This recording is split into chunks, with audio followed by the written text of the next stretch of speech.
kenabian Nabi yang mulia ada terdapat di belakang badan Nabi, dan dia lembut disentuh, daging yang lembut, yang ada bulu halus di sekelilingnya. Ini pernah diriwayatkan dalam hadis, seorang sahabat pernah menyentuh belakang badan Nabi dan menyentuh tempat ada bulu-bulu halus yang ada pada badan Nabi kita Muhammad SAW. Besar telur burung puyuh. Ada sebahagian riwayat kata sebesar penumbuk. Ni sebesar ni. Macam mana tiba besar, tiba kecil? Kata ulama, mengikut kepada ahwal badan Nabi Muhammad SAW. Tengok kepada bagaimana keadaan badan Nabi Muhammad. Kalau kadang-kadang dilihat warnanya kemerah-merahan, mengikut seperti kulit Nabi Muhammad. Kadang dilihat warnanya kehijau-hijauan, warna seperti hijau-hijau.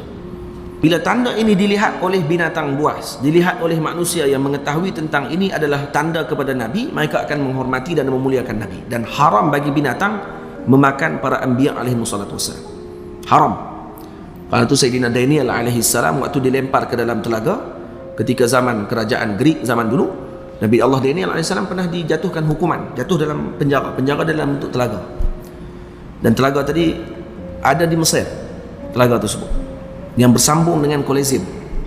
Dan dalam telaga tadi ada singa. Jadi jangan bayang telaga di kampung kita tu.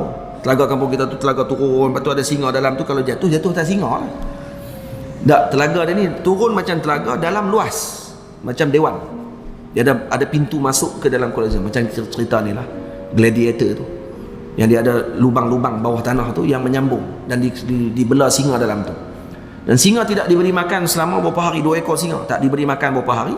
Ketika Nabi Daniel dilempar ke dalam telaga tersebut, mereka ingat singa ni akan makan Nabi Daniel. Tak, rupanya dah. Itu Nabi Daniel.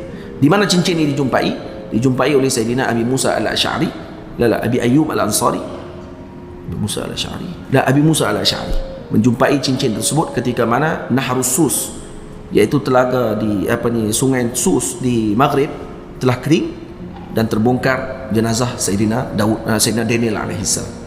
Dan kemudian ada cincin. Jasad Nabi Daniel masih cantik. Dan Nabi-Nabi Allah Ta'ala semuanya cantik lagi jasadnya, tidak dimakan tanah. Dan kemudian diambil cincin tadi oleh Sayyidina Abi Musa al-Ash'ari dan diwarisi kepada keluarga beliau dan hilang cincin tadi. Sekarang tak ada. Cincin tadi sudah hilang. Tamam?